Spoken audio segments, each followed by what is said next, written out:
жеке өзүбүзгө керек нерселер бар, мамлекетибизге керек нерселер бар. Анын биринчиси бул армиябыз. Жакшыбы, жаманбы бизге тосо турган, бизди эң биринчи барып коргой турган ушул жакшыбы, жаманбы биздин армиябыз. Аскери азбы, техникасы азбы, башкасы азбы. Ошолор биринчи барат да чындыгында. Ошолор биринчи жанын курман кылып атат. Же башка бирөө бардыбы?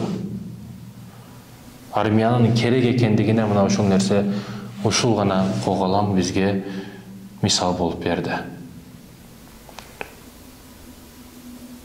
Албетте, армияда кызмат кылгандардан Аллах разы болсун, мекен чегинде тургандарга эки аскер кызмат кылып, жаштыгынан чоңоюп армияга барып кызмат кылабыз деп, мекенине кызмат кылабыз деп, чоңоюп армияга барышат. Армияда кызматта ар жерде болушат, эми учениясы болот, которуулар болот дегендей. Бирөөсү башка жака, бирөөсү башка жака кетет. Бул досу ар дайым зикирден түшпөгөн, озу дагы зикирден түшпөгөн, намазын таштабаган, армияда дагы намаз таштабай окугандар көп. Адамдар согушта намаз окуп атат. Чындыгында адамдар согушта намаз окугандар бар. Намазы эч качан эч кимге, бүгүн ушул нерсе баягы убактым жок, ишим бар, иш кылып атам, ошого бошобой атам. Дагы не дешет? Шултолор көп айтышатпы? Ошол адамдарга ушул нерселер мисал да.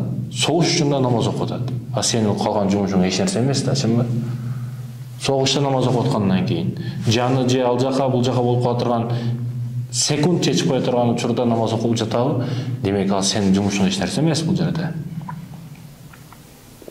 Ошондуктан урматтуу мусулман бир туугандарым, биз аракет кылышыбыз керек намаз таштабашка. Бул дагы зикиринде, тилинде зикири, намазын таштаган жок. Орусияга которулду. Орусияда дагы башка диндеги адамдар, башка улуттун адамдары, ал жерде дагы бирок диниге бекем турду, намазын таштаган жок. Намаз учурда кээде жок болуп калат. Командири дагы муну байкап билип жүрдү. Күндөрдөн бир күн, ошондой күндөрдөн бир күн рота бардыгы тизилген, баягы жоокерди атын атап, фамилиясын атап, сыртка чыгарды дагы, саптан чыгарып туруп, мына машинанын күлүчү, сен машинаны мингин барып дейт. Минип мына жака алып келип кой деп башка жерди көрсөттү. Баягы жоокер, мен урматтуу командирим, мен машина мингенди билбейм деди. Сен Аллах менен сүйлөшөсүң го, сенин Аллахың бар го. Күн сайын 5 убакыт ал менен сүйлөшөсүң. Бар эми жардам берет ал сага. Ал жол көрсөтөт го сага, күч берет, анан минип кете бересиң дейт машинаны. Бул дагы күлүштү алат.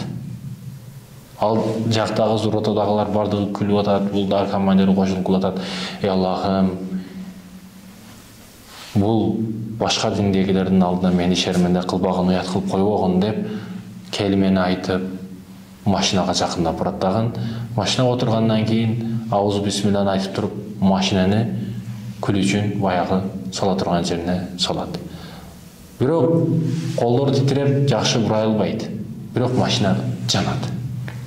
Ролду кармайт экен, минип кетип жатам дейт, бирок машина жүрүп кетип жатат. Ал минип жатам деп сүйүнүп атат. Бирок машинаны ал башкарган жок эле да. Бул болгон окуя.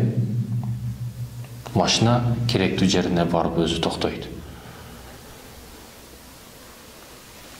Баягы командир дагы, ротадагылар бардыгы таң калып туруп калышат. Башка офицерлер дагы келип, баягы машинанын алдыга келишет. Эмне болуп кетти депчи. Эмне болуп кетти деп таң калып, баягы офицерлер дагы чуркап келишет. Көрсө ал машинанын негизи мотору жок экен. Мотору жок машина жүрүп кетет да. Ал жигиттин ушунчалык калыстыгы, ыхласы, Аллахка берилгендиги.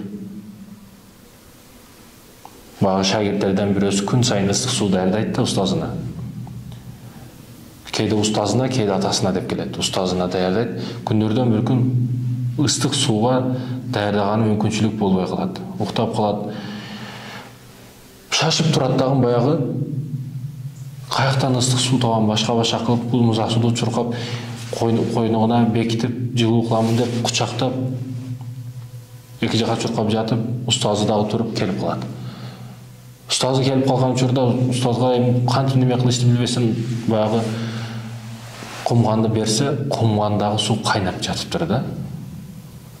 Бул ихлас, чындагы ихлас коюп аракет кылган, кызмат кылам деген шагирти. Биз дагы урматыбыз менен бир туган кээде ушул сыяктуу окуяларга өзүбүздүн башыбыздан өтүшкөн, сиздин дагы балким башыңыздан өткөн, албетте урматыбыз менен бир туган адам каттуу корккон учурда, каттуу кыжалат болгон учурда ичиндеги билинбеген күчтөрү сыртка чыгат. Өтө каттуу аракет кылып калат. Өзү билбеген ичиндеги жан дүнүйөсүндөгү сөздөр чыгып кетет. Ошондой экен, Аллахка ыхласыбызды каттуу коелу. Аллахка тилибизди ар дайым зикир менен Аллахты эстейли.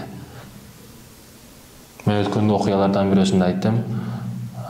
Жөнөкөй нанчыга улуу имамды үмүт кылгандыгы үчүн улуу имам зикирдин айынан сиз ушул жага келип калдыңыз. Сиздин зикириңиз мени ушул жерге алып келди дейт да. Ошондуктан урматыбыз менен бир туган зикирди таштабайлы. Кайсыл жерде болбойлу, намазды таштабайлы. Албетте биздин командирлерибиз бар, ар жерге ученияларга барышат, которулат. Военлердин жашоосу кыйын, ар жерге которулуп область же башка өлкө кайсыл жерге бөлүнсө ошол жерге барышат. Бирок ошого карабастан сабыр кылып, жыдап, иштеп, эмгек кылышат. Алардан Аллах разы болсун. Намазын таштабаган, розосун таштабаган бекемдер бар. Аларды Аллах колдосун. Кыргыз армиясын Аллах колдосун, жардам берсин өзү.